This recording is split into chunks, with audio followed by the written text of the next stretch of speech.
Olá, yogis e yoginis, bem-vindos. Hoje eu vim falar um pouco sobre os estilos de yoga e os caminhos do yoga e qual seria a diferença, entre os dois. Então, quando a gente fala em estilo de yoga, a gente está num aspecto mais moderno do yoga. Então, estilo remonta mais a essa roupagem que o yoga se toma, se veste quando ele vem para o Ocidente.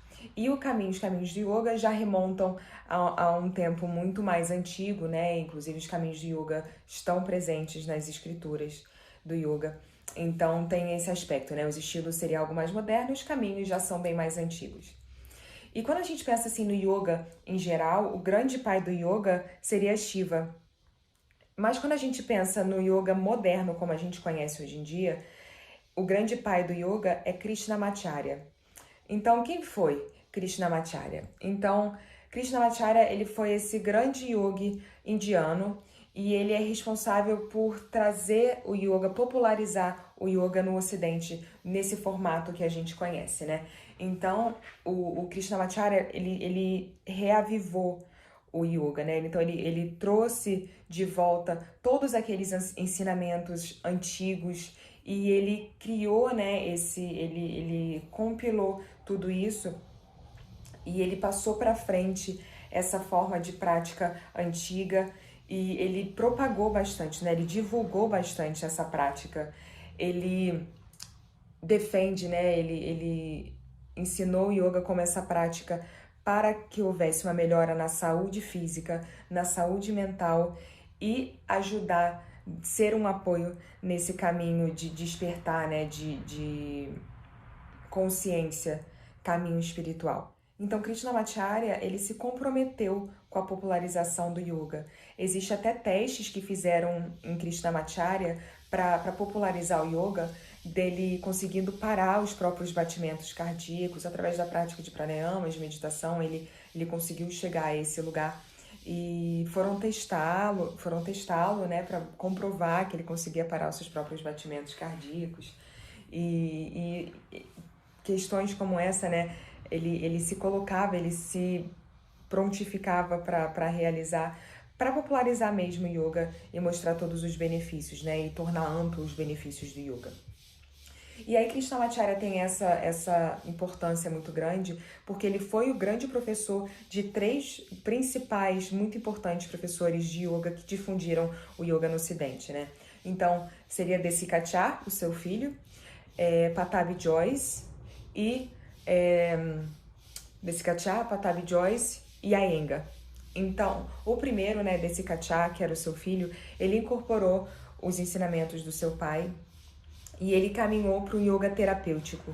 Então, ele criou esse estilo chamado Vini Yoga, que é completamente voltado para o yoga com essa abordagem terapêutica. Então, é muito voltado para a necessidade individual de cada praticante, de cada aluno, olhando para todas as questões que envolvem o ser, Então, questões psicológicas, questões físicas, se a pessoa tiver alguma lesão, por exemplo, eles trabalham com essas lesões para que haja uma melhora, Então, Desikachar traz essa abordagem terapêutica do yoga. E hoje em dia, existe essa linha da yoga terapia e tudo isso vem dessa raiz de Desikachar. Então, Desikachar foi o primeiro grande aluno, um dos grandes alunos de Krishnamacharya. Um outro grande aluno, uma figura também muito importante, que teve como professor Krishnamacharya, foi o Patabi Jois. E o Patabi Jois é o criador da modalidade Ashtanga Yoga. Então, Ashtanga Yoga tem esse nome por conta do caminho óctuplo, os 8 membros do Yoga de Patanjali. E é uma prática mais vigorosa, digamos assim, mais dinâmica, mais vigorosa, tem diversos ciclos de saudação ao sol, tem diversas posturas mais vigorosas, mais desafiadoras, digamos assim, E é um ritmo mais dinâmico, mais rápido, e tem as séries, Então, tem a repetição, a mesma série, uma repetição, uma série envolve a repetição de mesmas posturas, então trabalha muito com a disciplina. Então, é uma prática, uma modalidade que é mais mais intensa, mais vigorosa. E ela também ramificou-se, né, em outras práticas. Então, Power Yoga vem do Ashtanga Yoga, o próprio Vinyasa, que também é uma prática mais vigorosa, vem do Ashtanga, o próprio Bikram, também oriunda do Ashtanga Yoga. Então, acabou sendo o berço de algumas outras práticas que são populares hoje em dia. Então, eu falei desse Kachar, falei do Patabi Joyce, e aí também tem um grande professor, né, que ajudou a popularizar o yoga, que é o Iyengar. Então, o Iyengar também teve essa função, esse lugar de popularizar o yoga no Ocidente, e a Iyengar já trouxe outra abordagem para o yoga. A Iyengar, ele focava muito no alinhamento físico e ele se utilizava de diversos acessórios, né, de props, para conseguir acessar esse alinhamento físico. Então ele focava no desenvolvimento do fortalecimento físico, também mental, usando bastante prop. Então a Iyengar também é autor de grandes livros, né, Luz na Vida, Luz no Yoga. Então ele ajudou a propagar o yoga no Ocidente também. Então Krishnamacharya é o pai do yoga moderno, como a gente conhece, e teve como alunos 3 grandes professores também, né? O Desikachar, que criou foi um dos propagadores do yoga terapêutico, Vinyasa. Aí temos também Patabi Joyce, que funda o Ashtanga Yoga, e temos também o Iyengar, que tem o Iyengar Yoga, né? Que já é bem popular. Então a gente tem esses 3 alunos de Krishnamacharya que propagaram o yoga como a gente conhece hoje em dia, e também acabam sendo a base para outros estilos de yoga serem criados, né? Então eu falei já do Ashtanga Yoga, né? Que é essa prática mais vigorosa, tem as séries, trabalha-se com bandas, com drishti, é um ritmo rápido, um ritmo vigoroso, tem essa coisa do suor, né? Então, quem é Pitta, Vata, tem que ter um pouco mais de cuidado, né? Para não exacerbar, desequilibrar esses doshas. E como um desdobramento da Ashtanga Yoga, a gente tem o Vinyasa, que é uma prática, né? Um estilo muito popular hoje em dia. E é uma prática muito fluida, né? As posturas se conectam de uma maneira bem fluida, não tem tanto pausas, né? Geralmente é uma postura em seguida da outra, então tem muito essa ideia de fluidez nesse estilo. E as práticas podem variar muito de professor para professor quando a gente pensa no Vinyasa, né? E aí outro estilo que é oriunda do Ashtanga é o Power Yoga, que também tem essa ideia de ser vigoroso, de ser rápido, de ser dinâmico, um aspecto mais que demanda mais, né, do físico. E aí suor, enfim, é bem dinâmico, né? E aí a gente também tem o Bikram Yoga, que é o yoga que é também dinâmico, vigoroso, só que é praticado dentro de um salão aquecido, uma sala aquecida. Então, os praticantes estão lá praticando com esse acréscimo, né, de ser um local quente. E aí a gente tem também, enfim, aí são diversos, né, os estilos. Então, esses são os que derivam diretamente do Ashtanga Yoga. E aí temos outros também com outras influências. Então, eu vou comentar alguns, são, assim, infinitos hoje em dia, né, as modalidades de yoga. Tem professores que praticam há muitos anos, se apropriam da prática e trazem uma repaginada. E novos estilos são criados a todo momento, né? Então, são diversos. Eu vou falar sobre alguns. E aí, se você tiver alguma dúvida, quiser saber mais sobre algum, você pode deixar um comentário que também eu posso falar mais em vídeos futuros. Então, existe também o Dharma Yoga, que é um estilo assim mais eclético do yoga, que inclui ensinamentos budistas, inclui também um pouco do Zen budismo, do budismo tibetano. Então, traz esse aspecto budista para a prática de yoga. Tem o Acro Yoga, que também está bem popular hoje em dia, né? Que tem as acrobacias, tem a base, né? Alguém é a base, alguém é o voador, alguém está apoiando. Então tem esses aspectos que mais híbridos também, né? Que traz esse trabalho em conjunto, em grupo, e traz essas posturas mais acrobáticas. E aí a gente tem também Ananda Yoga, que é um estilo assim mais gentil e vem da linhagem do Paramahansa, né, Yogananda, que escreveu o livro Autobiografia de um Yogi. E tem também muitos mantras, meditação, tem bastante relaxamento. E esse é o Ananda, né, Yoga. A gente também tem o Forest Yoga, que não é tão difundido assim aqui no Brasil, mas lá fora é bastante famoso e une o yoga com princípios do xamanismo. Então, muito conectado aos princípios, né, dos nativos norte-americanos. E as posturas, né, existe permanência nas posturas por muitas respirações, muito fortalecimento do abdômen, do core, e essa prática, né, mais ligada ao xamanismo. Então, a gente vai vendo que os estilos vão bebendo de diversas fontes diferentes. Aí tem também Jivamukti, que foi criado por um casal nova-iorquino, e eles também trazem esse estilo que traz bastante canto de mantras, kirtan, permanência nas posturas, ênfase em meditação, em pranayama. Então esse seria o outro estilo, né? Jivamukti. Aí tem Kundalini, que também é popular, e é uma linhagem que foi fundada por um guru que era Sikh também, da religião Sikh. Então, Yoga Bhajan. E os praticantes de Kundalini, né, os mais dedicados, eles se vestem de branco, usam turbante, escondendo o cabelo.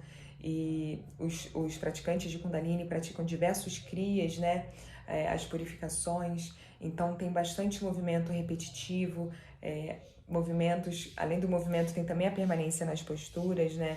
E eles praticam muito Kapalabhati, aquele exercício vigoroso de respiração do fogo.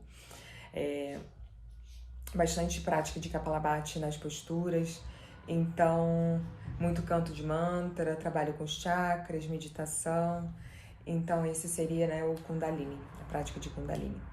Aí tem também a yoga restaurativa, que é uma prática super tranquila, super revigorante. Então ela é toda sobre relaxamento, né? As posturas são praticamente todas deitadas, né, no tapetinho. Muito uso de acessórios de próprios para dar suporte ao corpo. Então a ideia é que exista esse apoio, esse suporte para o corpo, para que a gente consiga relaxar cada vez mais na postura, né? Então, a ideia da yoga restaurativa é um relaxamento completo. Ainda mais, né, pensando nesse aspecto da vida moderna, que tem um ritmo muito acelerado. Então, a yoga restaurativa é justamente a gente conseguir restaurar o nosso sistema nervoso e conseguir relaxar de fato, trazer esse momento de relaxamento. Então, não existe nada vigoroso, não existe postura em pé, por exemplo. Então, a ideia toda é se restaurar. Aí a gente também tem o Yin Yoga, que é conectada com a filosofia da medicina chinesa e aquela ideia do Yin Yang, né? O Yin sendo esse aspecto mais receptivo, feminino, uma energia um pouquinho mais, uma frequência mais baixa, o Yang essa frequência mais alta, masculina, mais solar, e o Yin mais lunar. Então o Yin trabalha muito também com a fáscia, né? Essa parte do tecido conjuntivo. Então a ideia é que traga esse relaxamento, essa entrega também, além do alongamento, né? Relaxamento e alongamento da fáscia. E aumenta a flexibilidade, né? Da própria faixa, dos tendões, dos ligamentos, em vez de focar só na musculatura, né? Então as posturas, assim como a yoga restaurativa, as posturas de Yin a permanência é mais longa, permanece na postura, pode ser por 2 minutos a 5, 10, às vezes até 20 principalmente na restaurativa, né? Na Yin nem tanto assim, e mais até 10 minutos. E também a maioria são praticadas no tapetinho, deitado. Então o Yin tem essa abordagem, né? Trabalha também com os meridianos, tem essa abordagem da filosofia chinesa. E aí, mais um estilo seria o Shivananda, né? Que é uma linhagem também do Swami Shivananda. e traz também saudações ao sol, traz períodos assim de relaxamento em Shavasana, e também eles focam bastante no texto, né, numa ênfase do Bhagavad Gita. Então tem muito canto de mantras, meditação, pranayama, envolve também a nutrição ayurvédica. Então esse é outro estilo, né, de yoga. Então, como a gente pode perceber, os estilos são inúmeros. Cada pessoa assim se apropria um pouquinho do yoga e pode trazer uma releitura sua. E hoje em dia, né, são inúmeros. A gente vê também beer yoga, yoga com cerveja, yoga da risada, yoga para crianças, yoga pré-natal.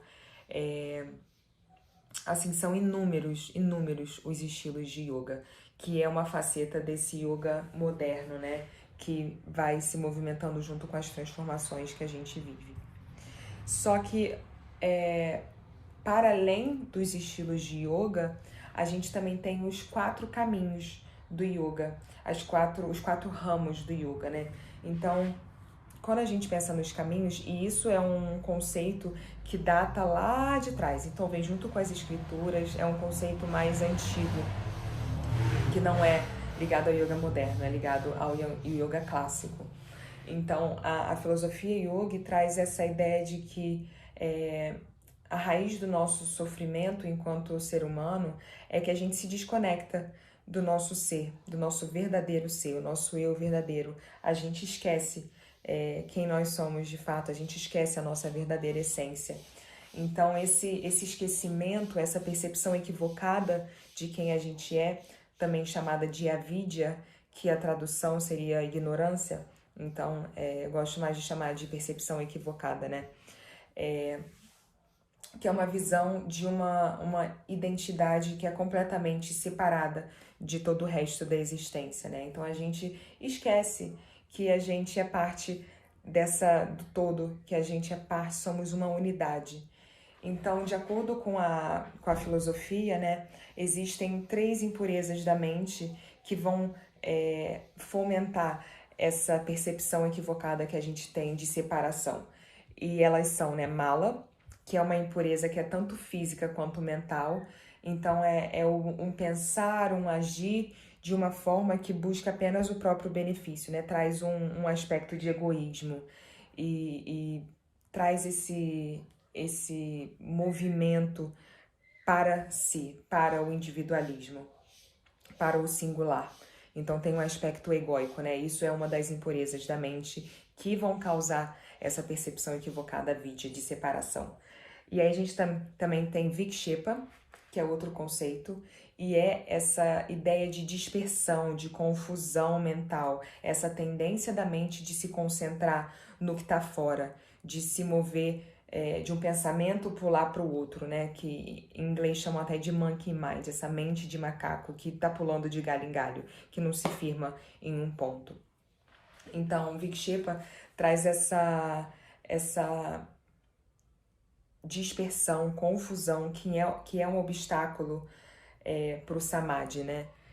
E aí, a terceira impureza da mente é avarana. Então, avarana é esse esquecimento ou não reconhecimento do nosso verdadeiro ser. Então, é aquilo que faz a gente não saber, né? É como essa sensação de não saber quem somos verdadeiramente, lá no fundo de todas as camadas, de todos os véus. Então, esses 3 aspectos, né? Essas 3 impurezas que vão deixar a mente mais como se fosse com neblina, como se fosse embaçada, esses 3 pontos, né? Mala, Vikshepa e Avarana, eles vão fomentar essa sensação de percepção equivocada. Então, a prática de yoga, né, vai oferecer caminhos que vão dissipar essas impurezas mentais e vão conduzir a gente, conduzir esse retorno de volta para si, de volta para o nosso verdadeiro eu, né? Então, essa volta da nossa conexão com todo, dessa unidade e essa noção de que a gente está além do nosso corpo, da nossa mente, das nossas emoções, do nosso intelecto. E aí a gente pensa nesse caminho que tem 4, né? 4 ramificações, os 4 caminhos espirituais para autorrealização no yoga. Então a gente tem o Raja Yoga, e esse Raja Yoga, ele é muito ligado a Patanjali. Então Patanjali, nos Yoga Sutras, ele fala muito sobre o que seria, ele estabelece, né, o Raja Yoga. Estabelece no sentido de colocar no papel, né, porque os ensinamentos estavam presentes, já era uma tradição há muito tempo antes. Então Raja significa realeza, né? Raja tem essa questão de real, no sentido de realeza, é o caminho real. Então é como se a gente fosse rei, uma rainha de nós mesmos, e a gente tem que dominar, tem que conseguir gerenciar melhor o território da nossa mente. Então os Yoga Sutras, eles vão traçar um caminho para a gente conseguir fazer esse gerenciamento melhor, né? Então tem todo um uso de técnicas, né, para a gente conseguir alcançar isso. Então, meditação, mantras, asana, acalmar a mente. Então, muito vem dessa ideia de acalmar as flutuações, as oscilações da mente, para a gente conseguir entrar em contato com a nossa verdadeira essência. Então, esse caminho do Raja Yoga é muito da gente vivenciar o yoga, experienciar o yoga e aí descobrir por si próprio esse caminho através da experiência. Então, Raja Yoga é muito esse caminho dos Yoga Sutras de Patanjali. E aí, quando a gente pensa, né, nesse caminho do yoga clássico, vem muito essa ideia dos sannyasis, né, dos renunciantes, dos ascetas. Então, esse caminho de renúncia, esses 8 passos vão levar ao samadhi, né, uma meditação profunda, e samadhi traz essa ideia de absorção completa, de união com essa força divina, né, com o absoluto. Então, o caminho do Raja Yoga vai caminhando para o Samadhi. E aí, esse é um dos caminhos, né, o Raja Yoga. Depois a gente tem também o Jnana Yoga. Então, Jnana Yoga significa o caminho do conhecimento. Então, o Jnana Yoga é muito ligado à parte intelectual, ao uso da razão, né? Então, discriminar, um discernimento do que é real e do que não é real. Envolve o estudo das escrituras e é um caminho que pode ser mais desafiador, porque utiliza a mente, utiliza o intelecto para se conectar com o que vai além do próprio intelecto e da própria mente, para trazer essa unidade com o divino. Então, pode acontecer do falso ego se identificar com essa intelectualidade, com o conhecimento. Então, requer, digamos assim, uma força de caráter, né? E conseguir converter essa informação que é adquirida através dos estudos, da intelectualidade, da razão, converter essas informações em conhecimento e depois conseguir converter esse conhecimento em consciência. Então, o caminho do Jnana Yoga traz esse caminho do conhecimento mais intelectual, né? Mais mental. Então, tem o Raja Yoga, temos o Jnana Yoga, e aí a gente vai falar agora do Karma Yoga. Então, nesse caminho, né? Esse terceiro caminho do Karma Yoga é o caminho das ações. Então, a gente primeiro estava lá no campo da mente, agora a gente vem para o campo do agir. Então, o caminho e além de ação, né? Além da ação propriamente dita, karma significa ação, mas o Karma Yoga, ele traz esse caminho da ação desinteressada. Então, o Karma Yoga, né? Quando a gente fala lá do Raja Yoga, existe essa ideia de renúncia, do renunciante, que trilha esse caminho, né? Que vem todo traçado nos Yoga Sutras, nos 196 aforismas do Yoga Sutra. Então, aí a gente tem o Jnana Yoga, que daí já torna-se um caminho mais intelectual, do conhecimento, racional. E aí agora a gente vem para o Karma Yoga, que é algo mais aplicável à matéria, né? A gente vê um ser mais engajado no que é material, na sociedade, no meio. Então, é uma aplicação dos conhecimentos na vida real, aqui, nesse campo. Então, né? Todas as ações que são desempenhadas, elas trazem uma generosidade com o outro. Então, não há essa expectativa de resultado. Quando a gente age desinteressadamente, a gente não está esperando colher frutos, né? A gente está fazendo simplesmente porque nos traz prazer, nos traz alegria de fazer algo pelo outro, né? De estar a serviço do outro. Óbvio que sempre respeitando a si mesmo, né? Então, no Karma Yoga não se espera resultados, não se espera fruto das ações. Então, o Karma Yoga tem essa ideia, né, que quando a gente pratica atos de acordo com o nosso propósito, praticando ações sem expectativas de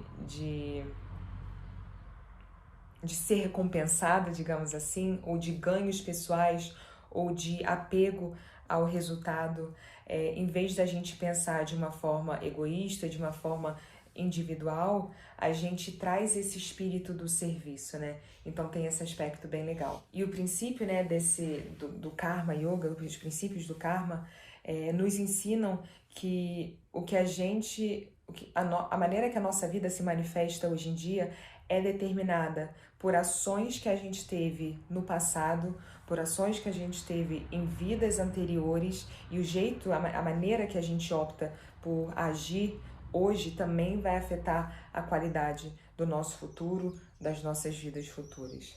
Então, o Karma Yoga tem essa ideia, né, focada nas ações e na ação desinteressada. Então, ficar feliz com o sucesso do outro, comemorar a felicidade do outro, ser verdadeiro e honesto, são formas, né, de praticar o Karma Yoga. Então, o Karma Yoga o Karma Yogi, Yogini, são aqueles seres que fazem o que é correto simplesmente porque é o correto a se fazer, sem qualquer apego, sem qualquer ligação a eventuais resultados. Então, esse seria o caminho do Karma Yoga. E aí, a gente tem também o Bhakti Yoga. Então, Bhakti Yoga aí seria um outro passo, né? Um outro caminho. É esse caminho da devoção. É o yoga da devoção. Então, traz esse aspecto da afetuosidade, da amorosidade. Como se fosse um poder transcendente que bebe a sua fonte, é o amor. Então, é como se fosse estar apaixonado pelo amor, se tornar amor, se fundir com o amor, que é, no final das contas, esse amor divino, né? Então traz muito essa ideia de devoção, esse grande respeito a uma ordem maior, a uma força maior que é amorosa.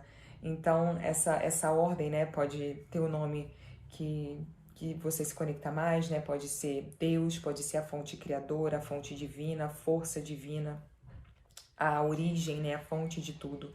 Então, quando a gente honra e se conecta com essa energia que é muito maior que a gente se alinha com esse verdadeiro aspecto da devoção, né? Que envolve confiança, entrega, aceitação, amor e essa nutrição, né? Essa alimentação com o divino. Então, na prática do Bhakti Yoga, existe muito mantras, orações, cantos devocionais, montar um altar, meditação, diversos rituais para conseguir elevar a mente e purificar o coração, tudo através desse aspecto do amor, da amorosidade, do amor divino.